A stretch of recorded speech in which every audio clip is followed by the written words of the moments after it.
minutes. So that's pretty good. That's more than 99% effective. So. All right. Okay.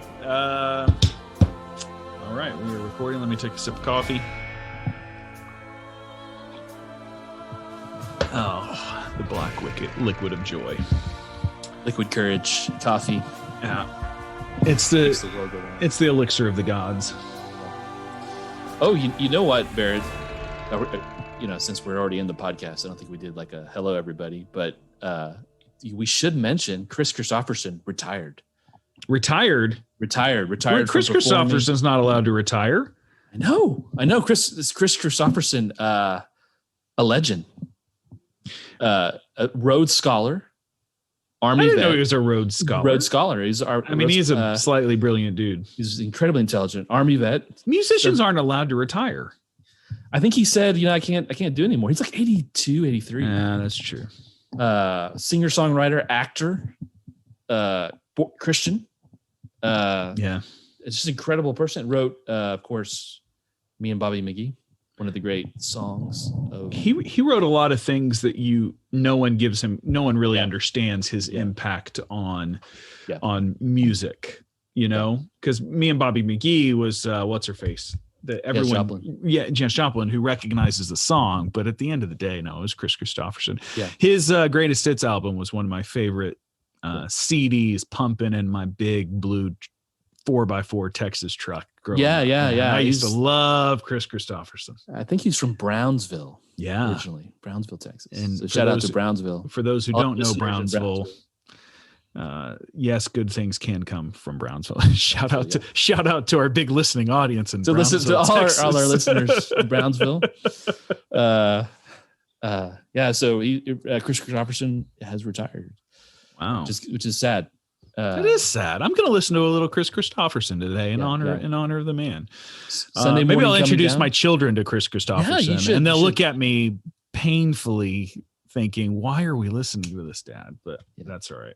There was a post of a friend of mine on Facebook the other day, and he said, what was it? It was time. My wife and I decided that we needed to introduce our children to the reality that music is more than a 30-second clip, all these different things about, kind of TikTok and everything else. And so he went through they're my age. And so it was like Beastie Boys, and they just kind of Nirvana, just went down the list. And anyway, he said some great albums. Albums have kind of gone. I mean, I think there's people still make good albums, and still people want an album, right? You want an album you can listen to first song to last, but it's not as common. Yeah. As it's not as part of the culture, even having that tangible thing to hold. So things change, technology and communications change, but songs haven't really changed though. No, if you think about it, people still listen to 3 to 4 minute poems set to music for a long time now. I don't know if I would call some of the music coming out today a poem. No. Welcome everybody to the Rabbit Trails podcast. Hey, do us a favor. If you're this far into it, you obviously are willing to endure painful intros. Actually, we think it's interesting, but anyway, you're here for more than just our selection and fine musical tastes of Chris Christopherson. We would greatly appreciate it if you have not left a review on iTunes. If you like us, please go and leave a 5-star review. If you don't like us, forget I said it and just move on with your life and enjoy yourself. But a 5-star review would be helpful. Subscribe on some kind of platform. Apple is great. Spotify, various other platforms, whatever podcasting application that you do, even if you don't think you're going to listen to it every week, just the fact that you subscribe helps more people find us. And hopefully you think that our ideas and people we interview are reasonably tolerable for other people to listen to as well. If you're familiar with, what's it? Is it The Tipping Point by Malcolm Gladwell? Yeah, I believe so. He classifies people, and some of them are called mavens. And a maven is a person who likes to talk about things and introduce people to things and kind of make connections. And so we need some of those people for this podcast, darn it. Anyway, okay, that was the longest intro we've ever had. That's a good one. Into subscribe, people. You're getting this for free. What more do you want from me? What else do you want from me? Wow, Chris Christoph, you know, I love that. Do you have like a service that sends you like updates of like random music tidbits of like, it's this person's birthday, it's this anniversary, or you must have an incredibly well, like there's an eloquence here that I was going for, and now I've completely lost it. Your news feed is well chronicled. So on Twitter, I'm on Twitter, but I mainly follow. Like I'm very careful about who I follow. But I follow a few people. I noticed you don't follow me. I think I do. I totally follow you. I'm not on Twitter very much. I'm just being a jerk. but I follow, so people who talk about or report on music, I do tend to follow, and a few artists, you know, who are like, I follow Lyle Lovett. Lyle Lovett's a good follow. I would. Just because he posts, he always sings in his incline, like I think it's First Luther incline in their Christmas service, and so he'll like post the live stream. So he's really good on Twitter. You gotta kind of cultivate a good Twitter following and make sure you got good content. And it's not, yeah, you know, Twitter. There's actually a lot of really great stuff on Twitter. Yeah. But there's a lot of crap. But if you end up following a lot of the politics or the Twitter crowd or everything else, it's toxic. Yeah. But there's a lot of fun stuff. Like, you know, there's one guy, he does do politics, Jonah Goldberg, but he also loves quadrupeds. So he posts a lot of just fun stuff about dogs, and it's just kind of nice just to check your mind out of, this is a puppy. And I kind of miss the internet age when we took pictures of lattes. Yeah. I think we need more pictures of cats and lattes on the internet again. Yeah, I agree. Conan O'Brien's a good follow because he just tweets out jokes every once in a while. Yeah, I mean that's what so music. I follow a lot of people in music, a lot of people in American soccer. So that's where I kind of get. That's the news I get. I've built my own kind of that keeps me connected, or Wes Anderson stuff. You know. You know, my problem with things like Twitter and Facebook is that. I inevitably will read comments, and then I perceive the comments section as a burning building that I have to run into. Yeah. And I'm the one who inevitably ends up dying in that burning building. So I have to be really careful. But I'm glad you are more controlled and more disciplined with your. Well, I've learned the hard way. Because I'm a person who's like, oh, okay, you have an opinion. Let me share my opinion, you know. But I've noticed a lot of people don't show their work, you know. So I'm always like, well, you know, actually, I used to say stuff like, well, actually, if you read these authors, they say, and then they'd be like, no, that's wrong. You're wrong. You're an idiot. And I'm like, okay, well, that's not what I thought was going to happen here. But then I've just realized, stay away. I'm interested in having conversation, but you know, apparently, some people aren't. So Twitter's a crazy place, or Facebook's a crazy place, because everyone likes to put up, Instagram, whatever. Everyone always puts up these, inspirational quotes or meaningful quotes or whatever else. And sometimes you find some real gems there. I would love to hear your opinion on this quote, which could be found on Twitter. Have no idea if it has been. When everything is missions, nothing is missions. You know the person to attribute this quote to, because we talked about this before. But we have to segue to a conversation. We did need to segue. We were getting down a deep rabbit hole that was going in a we're almost starting to like Grandpa Simpson. You know, get off my lawn, get off my kids. lawn. I used to be filled with piss and vinegar. Now I'm just filled with vinegar. It'll be a cold day in hell that when I recognize the state of Missouri. That was another one. I love The Simpsons.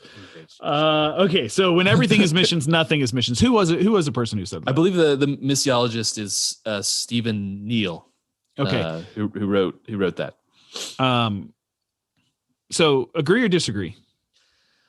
I feel like this just turned into the McLaughlin group. Wrong. I would probably, maybe like several years ago, I would have disagreed. I would have probably said, no. But I think what he's talking about there in the way he's in the context is correct. That you have to have some focus when you're talking about what is missions or mission, and it just can't be, well, it's everything, to a certain degree. I still believe that God is going to use everything for good and for the blessing of the world that is done in His name, but maybe that's a different element of theology. What falls into this category, right? So he's obviously making that statement to try to, it's a corrective statement, right? Yeah. It's a perspective that, hey, we need to make sure we're not missing the point here. Oftentimes it can be said in churches or in different things, everyone is a missionary. Or, and hey, there's a certain amount of truth to that. It's the Great Commission was ultimately given to all disciples, not just a select few. This, that, and the other thing. But I feel like missions in general we've talked about this before, has fallen on hard times. Yeah. And there's that little bit there of, hey, especially we talked a little bit about getting into Ed Stetzer. We may not do it here, but I think we'll save that for another podcast. But he talks about the idea of just the search for justice and all of these, but not to lose focus of missions and what, not living missional, but missions, the idea of proclamation of the gospel. So if the converse or the opposite of that statement would be, if basically missions is just living out being a Christian in this life, right? So living out the truth of the biblical story. Yeah.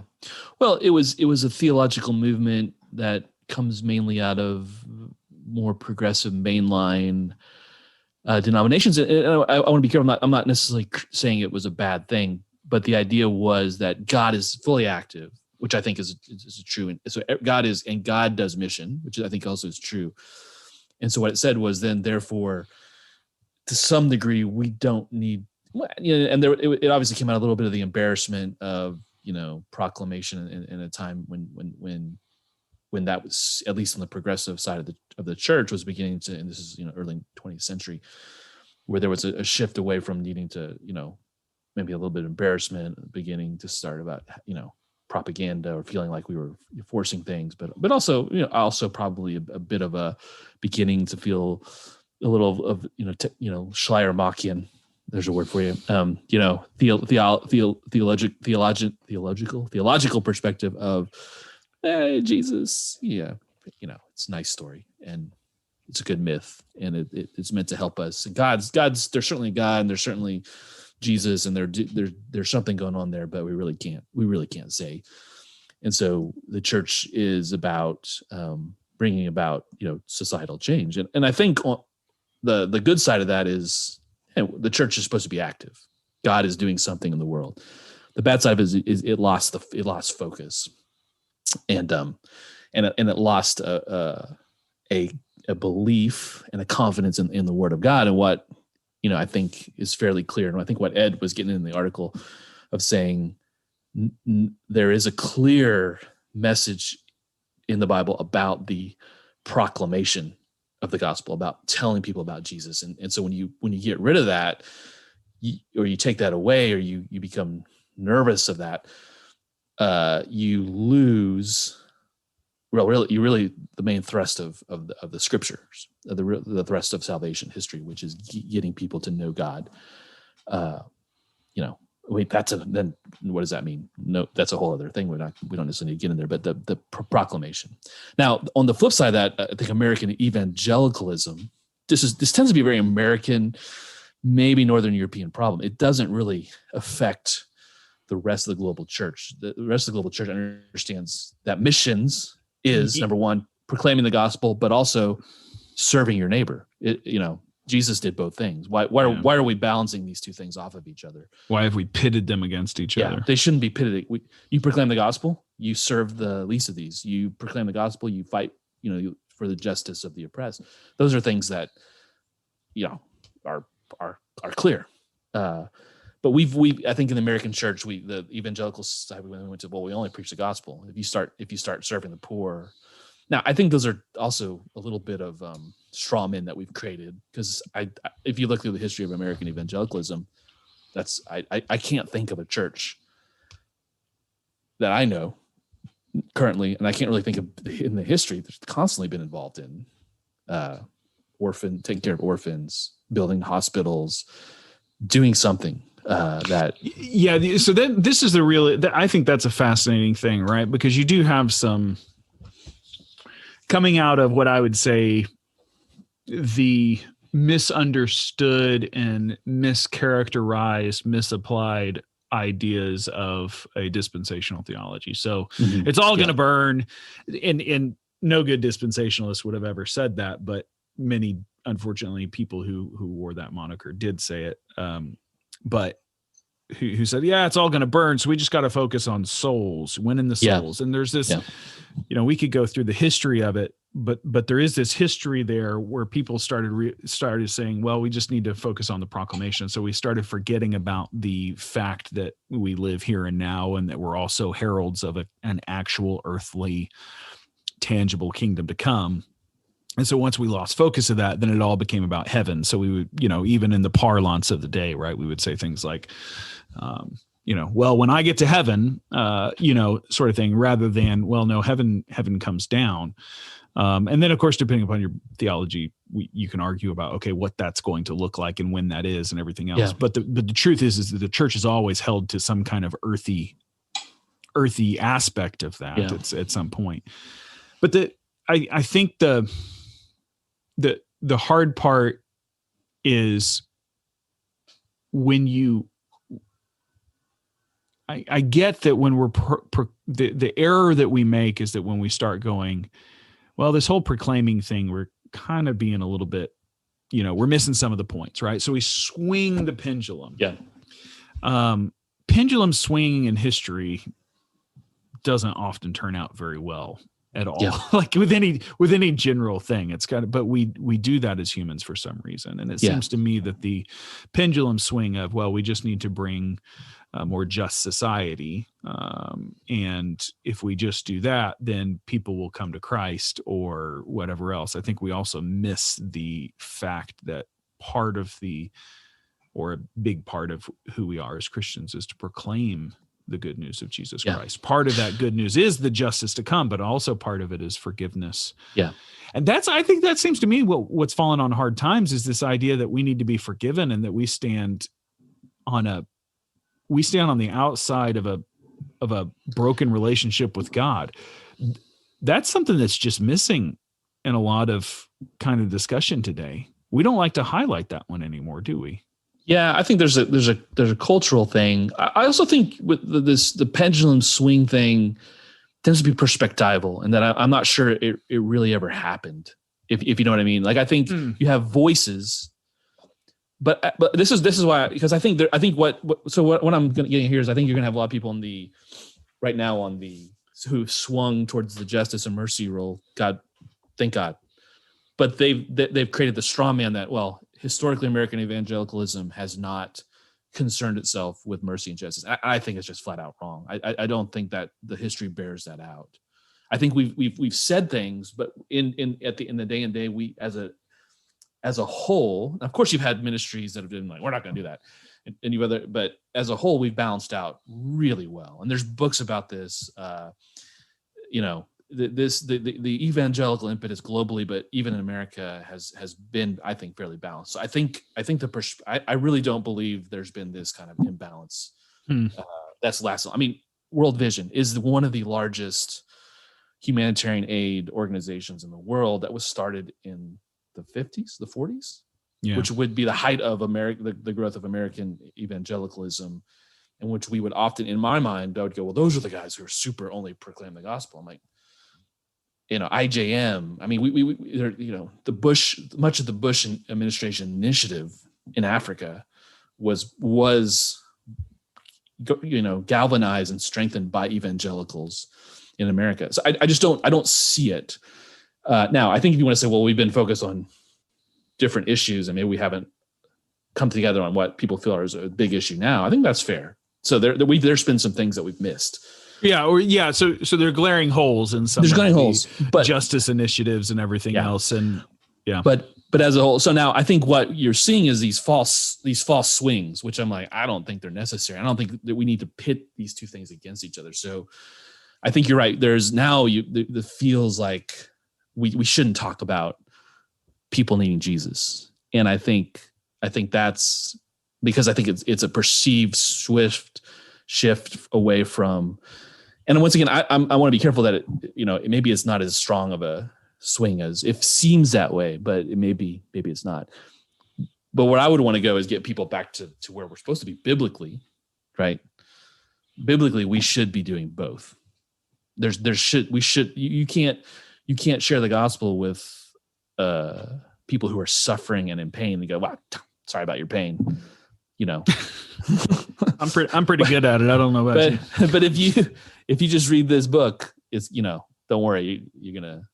So and if you read the Bible, I mean, what is true religion? I think there's some in James, taking care of orphans and widows. Yeah. So here's an interesting thing. I had friends who were missionaries in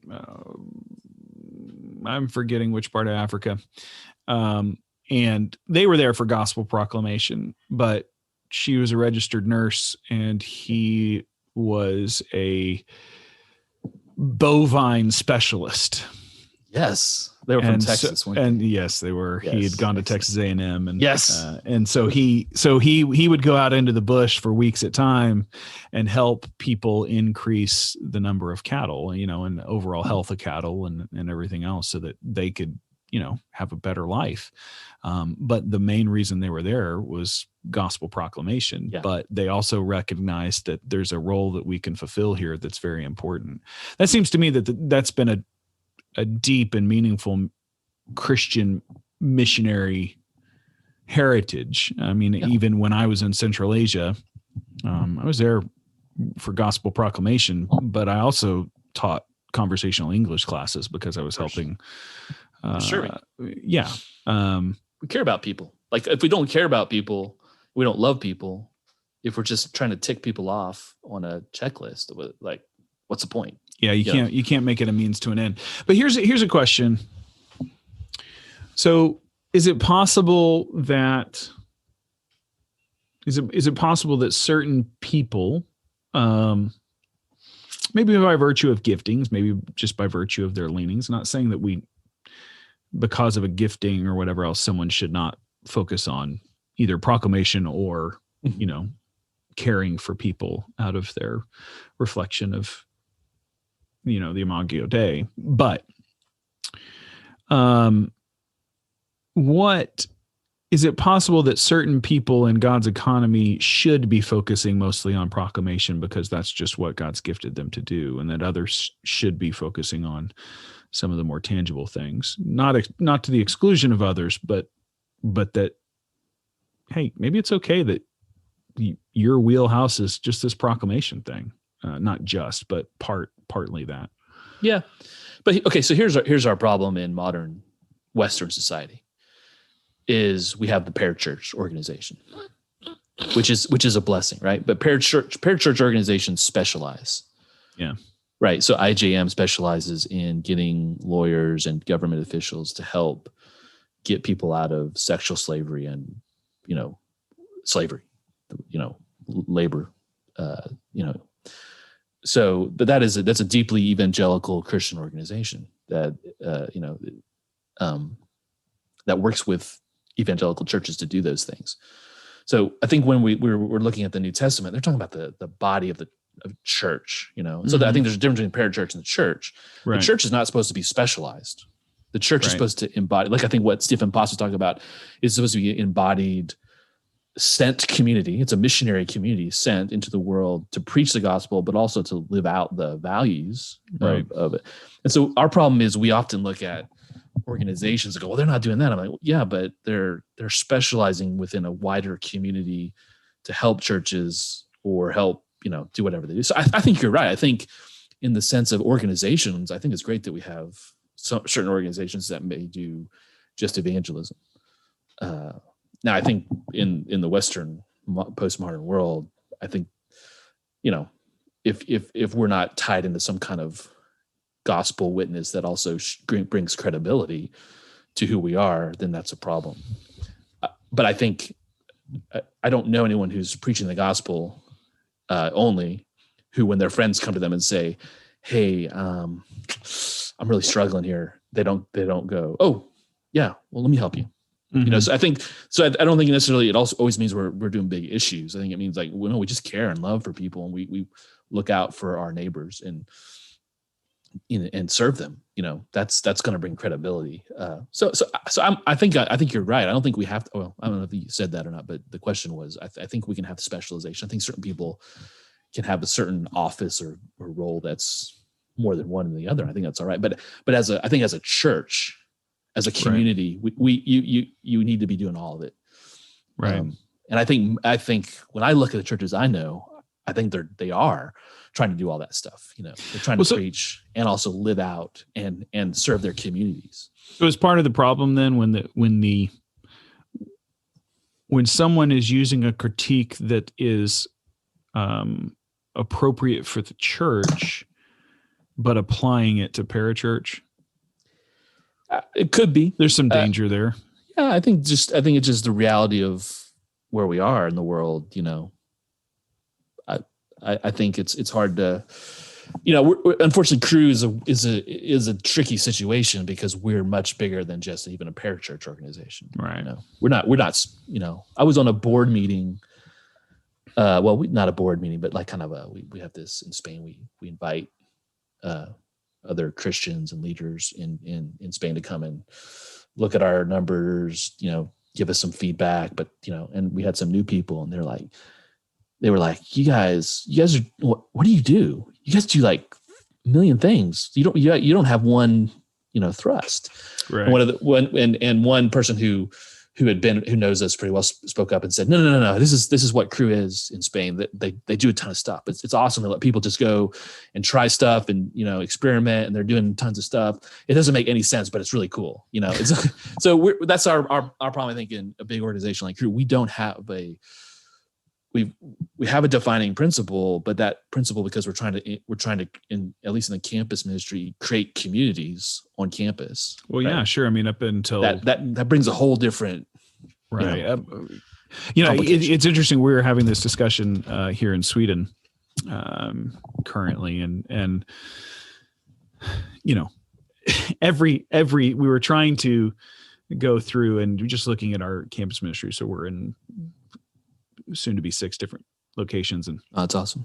And but the reality is we look incredibly different in every single one of those. Yeah. And in none of those places do we look like when one says campus ministry, do we look like what would typically be considered campus ministry. Yeah, totally. In some places we're very heavily embedded in a local church. In other places we're partnering ecumenically with across churches. I mean, it's really fascinating. I was talking with some of our leaders in a different city, and they've been brought in by this one student group that's a conglomeration of other existing student groups, and they're helping all the student groups focus on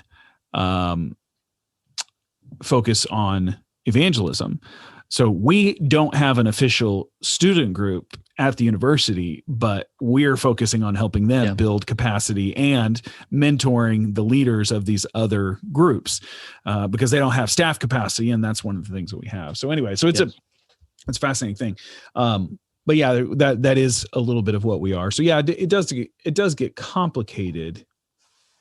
I think the pitfall that when we think about this, if everything is missions, nothing is missions, I think we need to be,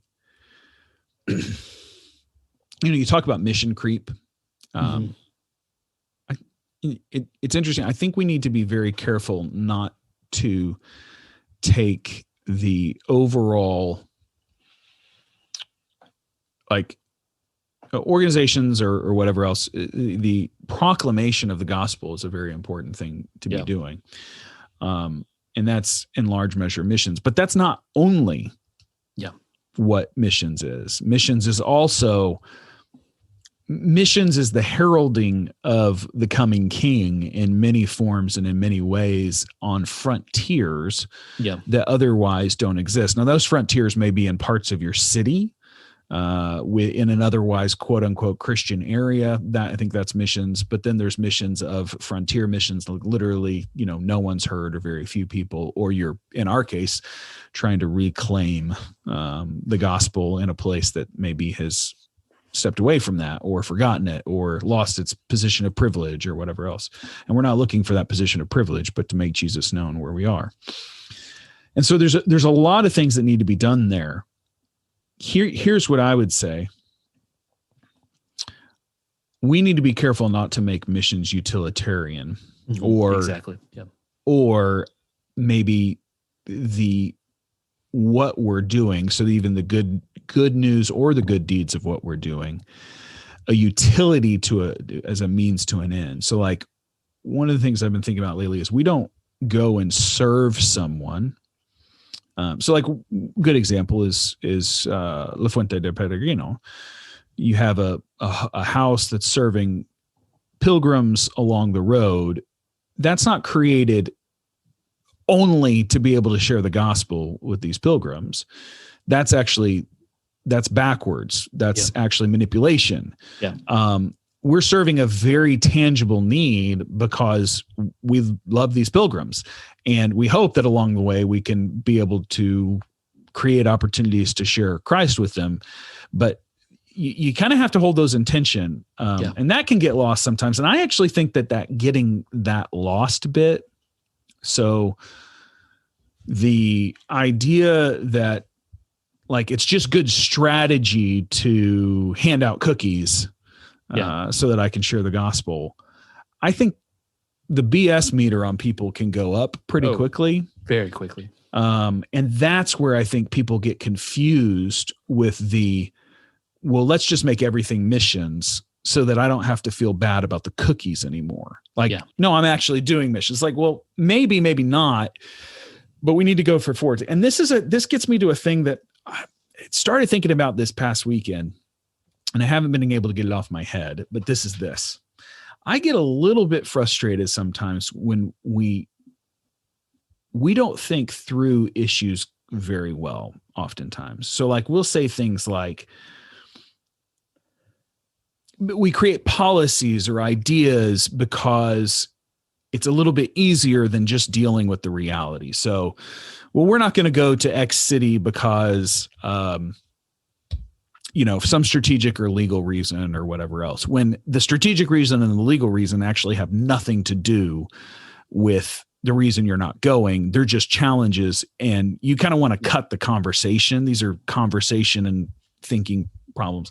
And I kind of feel like that everything's mission is, man, it's really hard to weigh my struggle as a sinful being and wanting to share the gospel and find opportunity and create opportunity to do that. But at the same time, I don't want to manipulate someone into it. Yeah. So therefore, I'll just say I'll do everything as missions, and that makes me feel better about not doing one or the other. And I think that's a real pitfall, when instead we need to constantly feel that tension of, am I handing these cookies out because I want an opportunity to share the gospel, or am I handing these cookies out because I want to be a blessing to the person? And of course I hope to share the gospel, but there's a difference there. Does that make sense? Oh, it totally makes sense. I think what you're getting at is maybe the heart of the issue that confuses, our call. So, Jesus is sent by God, a missionary into the world. Jesus then sends the church. Numerous times he sends the church. And then we are sent people. So our job is to go. Our job, whether that's crossing the street with your neighbors or going out to another country, our job is to go as the people of God. The church is sent into the world to go to be, to proclaim, well, I'll use a good Presbyterian phrase, to proclaim the gospel in word and deed. Both are powerful, and you can't proclaim the gospel and not live a life of integrity and love and compassion for your neighbor, and expect that people are going to accept that, unless you're just doing digital ministry, right? And I mean, I didn't mean it that way, but if you're just doing content, right? Content's one thing, right? But still, someone knows you, right? Someone should know you who's an unbeliever. So if you're just doing content, that's one thing, but it's part of a bigger scope. So the specialization is important. I think it's good. But the question ultimately gets down to is in our hearts. Do we love our neighbor, even our enemy? And are we willing to serve them without the reward, right? Or the payoff that they're going to trust Jesus? And I think that's where sometimes as organizations, we make some big mistakes in saying, because I've even heard it like, well, you need to move on from those people. They're not receptive. And I'm like, how do we know that? How do we make those decisions now? And there's some strategy in saying, well, what we're trying to do is a little different, but we need to be really careful about our hearts, I think, as an organization and as individual people. Like, if I am a digital person and I'm creating content, and that's something I do and I love to do, but am I doing it because I feel good about myself, or because I really believe it'll serve someone, it'll help someone? And then do I have the integrity in my own life? So, if you don't have that, that's right. But that's something we need to work on, because I've been there before. I'm just like, well, I'm just trying to complete a task. Yeah. So this brings us, we haven't put this interview up yet, but we just interviewed Steve Cuss and Managing Leadership Anxiety. It was a fantastic interview. And one of the things that we got into with him was just this idea of like, yeah, sometimes you become a pastor or a missionary or something based on your own anxieties and a desire to kind of meet those. And you didn't realize it at the time, but then here you are. And I think that's always the tension of a missionary. And I think this is one of the things that there is no arrived person in ministry. No. There is no person who's thought it all out and is doing it perfectly. As a matter of fact, most likely if you find yourself in ministry, just like my wife and I always kind of joke around, it's like, it seems like a lot of people who want to go into psychology in college are in need of a really good counselor. And why is that? Because they're on a journey of self-discovery. Now, part of that pain that's drove them to that also will make them a good counselor or psychologist or whatever else, hopefully. And I do think that there's something with that in ministry, that we bring the ministry of reconciliation because we too are in need of and experiencing that reconciliation. And that's part of, I think, what makes the gospel message and the way that God set it up so beautiful, is that if we can understand, I need these things just as much as anyone else. Or, as Luther said, one beggar teaching other beggars, showing other beggars where to find food. That's incredibly important for us to remember in the exercise of this, is that there needs to be a certain amount of humility in recognizing I've got a lot to work out here. And then that means that I don't manipulate people into X, Y, or Z. Yeah. I think Matthew 9 is a really, it talks about Jesus he's going throughout the masses, healing, teaching, and announcing the kingdom of God. Mm.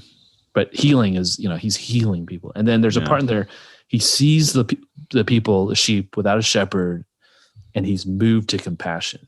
Yeah. And you see that Jesus is moved to compassion many times. And our model we're not going to become Jesus, but our model for ministry is Jesus. And he was moved by compassion for people.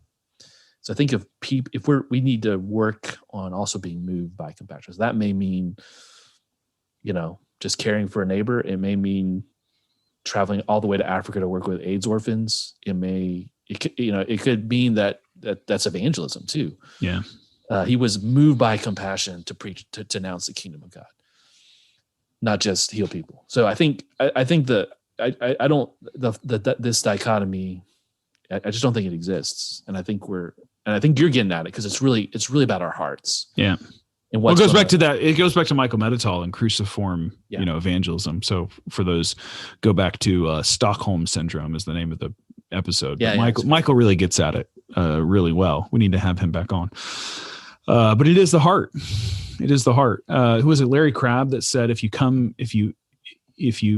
if you come to the gospel and to someone, you yourself looking for basically being not more or less needy, but I mean, I don't think he says needy, but basically that, then or deficient, maybe I forget what it is, but basically then it becomes manipulation rather than ministry. Yeah. And I've been guilty of that a ton. I think we all, that's something that happens. And I think we've all, especially as we're growing, we've made those mistakes. Yeah. So certainly, so here's what I say. I think we should wrap up, but there is a tendency to think that we're swinging the pendulum, I guess, that, okay, we're going to swing it towards good deeds, justice, for lack of a better way of saying those things. And those things are incredibly important. Those part of God's kingdom and part of God's heart. You can't get away from it. You also can't get away from the fact that the greatest missionary ever, Paul, used the words proclaim, knowledge. Like these are all speaking things, and it's not just speaking with hands, although we can do that, but there is a necessity for proclamation of the gospel, and that's okay. But there is a whole gospel too. There's not just, more and more, the longer I'm in ministry, the more that I lean upon the return of Christ as the fullness of the gospel, not just, forgiveness of sins, although we need that message as well. Yeah. Well, I think, Stetzer here, he says he is a, hold on, I'm going to look it up real quick, the actual quote. He says he's a integral prioritist, which means he believes missions should be integrated, should be holistic, but the priority really should always be to the expansion of the kingdom through the proclamation, through the sent people. And I think that might be a good place to sit. Maybe it doesn't make everyone feel comfortable, but I think it's a good, because, and I think that what was the book? It's the InterVarsity is a great book about how to preach the gospel in more postmodern context, where the once was lost. Yeah, but then the companion piece that goes with that, talks about the four circles, where the goal of the gospel is that we're separated from God. We need unity, because if we need to be unified with God, we need to know Him. Because if we want to go into the world to heal it, how can we heal the world if we're not being healed ourselves by Jesus? And how can we not heal the world if we don't bring that message of healing and reconciliation and forgiveness and mercy that only comes to the cross and the resurrection? So there, I think that's the other reason. I think deeply theologically, you can't really talk about justice, mercy, that's going to really have an impact in the long term if that's not tied to the cross in some way. It's incredible, because it seems like if we can get a hold of that really well and do that well, that seems like a fantastic message to bring. I mean, the stumbling stone of Jesus Christ put aside, but that's a fantastic message for a secular world. Yeah. But obviously Jesus is a big deal, and the pride of man is not going to let them just accept that. But I still think it's obviously worth proclaiming. And that's part of a priest, right? So that's Passa's point. Yeah. We as priests stand to proclaim in the midst of everybody, so that some people will remember, not just a select few who go, well, I guess this is our role, but rather that we stand to proclaim the goodness of God, and as a reminder, and even to stand in the gap and to intercede when we can. Yeah. I think those two and I think roles, it was something he said too, in a world that's more and more fractured and divided, where our project is about bringing people together. Yeah. But how can you bring people together if there isn't a cross that says you're forgiven, you two can live in community, reconciled together? And so I think that's the other thing we offer the society, at least the Western society, that is, and I think he says if you can tell people that's your project, who's going to go, oh, okay, well that sounds good. I don't know if that will happen. Right. Do that, but yeah, that would make for a better world. Most people are going to go, but I don't think you can do that without the cross. Well, and that brings us to the how of that, right? So you've got you've got to have the cross.